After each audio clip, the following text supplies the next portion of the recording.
इस वीडियो में हम समष्टि अर्थशास्त्र और व्यष्टि अर्थशास्त्र में डिफरेंस को देखेंगे। सबसे पहला पॉइंट है अध्ययन का क्षेत्र। व्यष्टि अर्थशास्त्र में और समष्टि अर्थशास्त्र में अध्ययन के क्षेत्र में कैसे डिफरेंस होता है।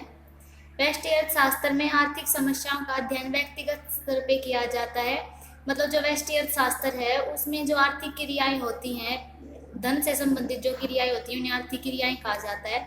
और वो जो आर्थिक क्रियाएं होती हैं उन्हें व्यक्तिगत स्तर पर उनका अध्ययन किया जाता है। मतलब छोटे स्तर पर यानी संपूर्ण अर्थव्यवस्था स्तर पर न होकर व्यक्तिगत स्तर पर यानी एक फर्म एक उद्योग के स्तर पर अध्ययन किया जाता है। और समष्टि अर्थशास्त्र में आर्थिक समस्याओं का अध्ययन संपूर्ण अर्थव्यवस्था स्तर पर किया जाता है।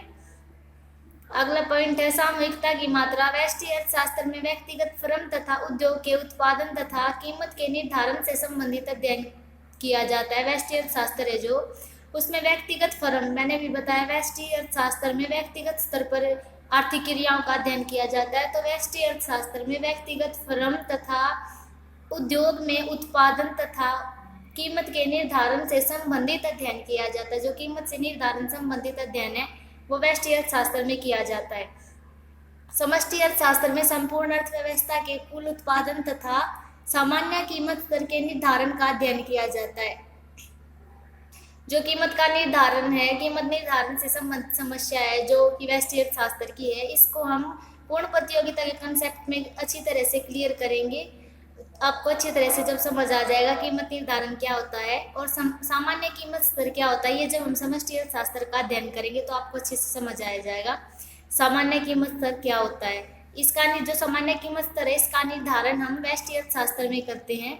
यानी कुल उत्पादन जो संपूर्ण अर्थव्यवस्था संपूर्ण राष्ट्र के स्तर पर जो आर्थिक क्रियाएं होती है, जैसे कुल उत्पादन पूरे राष्ट्र का जो कुल उत्पादन है उसका अध्ययन हम समष्टि अर्थशास्त्र में करते हैं। और जो व्यक्तिगत स्तर पे यानी एक फर्म एक उद्योग का उत्पादन है उसको हम व्यष्टि अर्थशास्त्र में अध्ययन करते हैं। अगला पॉइंट है केंद्रीय समस्या।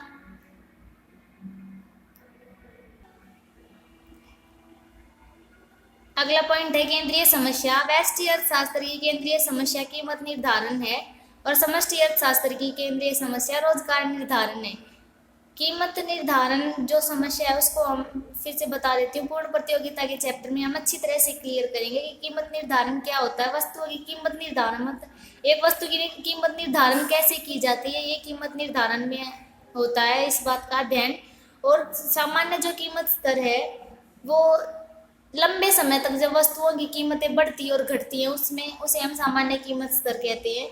मुद्रास्फीति और मुद्रा विस्फीति। तो मुद्रास्फीति वो होती है जब कीमतें लंबे समय तक बढ़ती हैं और जब मुद्रा विस्फीति जब कीमतें लंबे समय तक कम हो घट जाती हैं।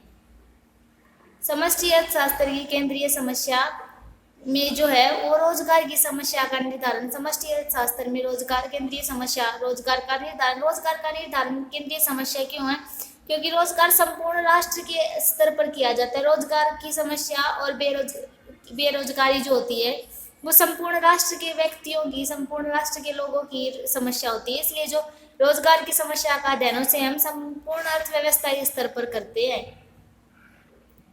अगला पॉइंट है व्यष्टि समष्टि विरोधाभास। ये बात जरूरी नहीं है कि जो तथ्यार्थिक तथ्य हैं जो वो व्यष्टि अर्थशास्त्र में अगर सही है तो वह समष्टि अर्थशास्त्र में भी सही सिद्ध होंगे, ये बात जरूरी नहीं है।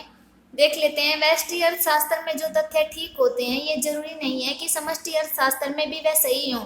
जैसे कि यदि एक व्यक्ति बचत करता है तो वह भविष्य में समृद्ध हो जाता है, परंतु यदि सभी व्यक्ति बचत करेंगे तो अर्थव्यवस्था की समृद्धि नहीं होगी। जो एक व्यक्ति है उसे हम व्यष्टिगत अर्थशास्त्र में उसका अध्ययन करते हैं। जो सभी व्यक्ति यानी एक अर्थव्यवस्था है जो उस मान लीजिए हमारा एक देश है उसमें एक व्यक्ति अगर जो बचत करता है तो इसका मतलब भविष्य में समृद्ध हो जाएगा, वो धनी हो सकता है।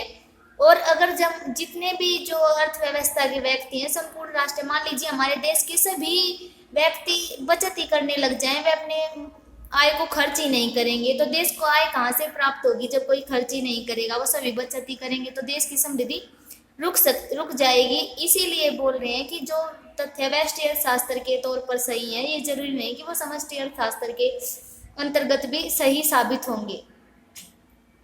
समष्टि अर्थशास्त्र के सही तथ्य जरूरी नहीं है कि व्यष्टि अर्थशास्त्र में भी सही सिद्ध हो। ये यही बात है, व्यष्टि अर्थशास्त्र के तथ्य जरूरी नहीं कि समष्टि में सही सिद्ध हो, और समष्टि अर्थशास्त्र के तथ्य ये जरूरी नहीं कि वे व्यष्टि अर्थशास्त्र में सही सिद्ध हो। जैसे कि यदि एक अर्थव्यवस्था ये सभी व्यक्ति बचत करेंगे तो अर्थव्यवस्था जो धनी नहीं होगी वह धनी होने की अपेक्षा निर्धन हो जाएगी। परंतु यदि एक व्यक्ति बचत करेगा तो वह भविष्य में धनी या समृद्ध हो जाएगा। अगला पॉइंट है सरकारी हस्तक्षेप। व्यष्टि अर्थशास्त्र में सरकारी हस्तक्षेप मूल विषय नहीं है, मतलब व्यष्टि अर्थशास्त्र में सरकारी हस्तक्षेप नहीं होता है, और समष्टि अर्थशास्त्र में सरकारी हस्तक्षेप एक मूल विषय है, मतलब समष्टि अर्थशास्त्र में सरकारी हस्तक्षेप होता है। ये देख लेते हैं कैसे नहीं होता व्यष्टि अर्थशास्त्र में, और समष्टि अर्थशास्त्र में सरकारी हस्तक्षेप कैसे होता है। छठा पॉइंट है सरकारी हस्तक्षेप। व्यष्टि अर्थशास्त्र में उपभोक्ता की आर्थिक क्रियाओं में सरकार हस्तक्षेप नहीं करती, मतलब जो व्यष्टि अर्थशास्त्र है उसमें हम उपभोक्ता की आर्थिक क्रियाओं का अध्ययन करते हैं। जैसे कि एक उपभोक्ता अपनी संतुष्टि अधिकतम करने के लिए अपनी आय को किस प्रकार वस्तुओं पर खर्च करेगा जिससे उसे अधिक से अधिक सेटिस्फैक्शन मिले, इस बात का अध्ययन व्यष्टि अर्थशास्त्र में करते हैं। इसलिए व्यष्टि अर्थशास्त्र में सरकार का कोई हस्तक्षेप नहीं है। उपभोक्ता की क्रियाओं पर सरकार कोई हस्तक्षेप नहीं करती, कोई इंटरफेयर नहीं करती है। समष्टि अर्थशास्त्र में उपभोक्ता की शिक्षा, स्वास्थ्य, जल आपूर्ति की व्यवस्था में सरकार हस्तक्षेप करती है। उपभोग जो है समष्टि अर्थशास्त्र, उसमें उपभोक्ता की शिक्षा होती है, मतलब शिक्षा एक देश की शिक्षा वो संपूर्ण राष्ट्र की बात हो गई है कि जितने भी उपभोक्ता संपूर्ण राष्ट्र में हैं उसकी शिक्षा, उसको जल की आपूर्ति करवाना, उसके स्वास्थ्य का ध्यान रखना, ये जो भी बातें हैं आर्थिक, ये जितनी भी बातें हैं कि उपभोक्ता की शिक्षा, उपभोक्ता का स्वास्थ्य, उसको जलापूर्ति करवाने की जो प्रक्रिया है, इसको हम समष्टि अर्थशास्त्र में अध्ययन करते हैं। क्यों? क्योंकि संपूर्ण अर्थव्यवस्था स्तर पर हो रहा है, और समष्टि अर्थशास्त्र में जो इन बातों का हम अध्ययन करते हैं, इसीलिए इसमें सरकार का हस्तक्षेप होता है। व्यष्टि अर्थशास्त्र में सरकार का हस्तक्षेप नहीं होता है, और समष्टि अर्थशास्त्र में सरकार का हस्तक्षेप होता है। इस वीडियो में हमने आपको समष्टि और व्यष्टि अर्थशास्त्र में डिफरेंस को समझाने की कोशिश की है। आई होप आप लोगों को ये वीडियो समझ आ गई होगी। अगर वीडियो पसंद आई हो तो आप इसे लाइक कर सकते हैं और चैनल को सब्सक्राइब कर दें। आपको मेरी जो वीडियो मैं आपको दूंगी आगे बना के, उसका नोटिफिकेशन आपको मिल जाएगा। अगर ये वीडियो आपको पसंद आई है तो आप इससे सभी पहले वीडियो को जाके चैनल पर जाकर देख सकते हैं। वीडियो आपको कैसी लगी, मेरे पढ़ाने का तरीका आपको कैसा लगा, ये आप मेरे को कमेंट करके ज़रूर बताएं। बाकी thanks for watching my video.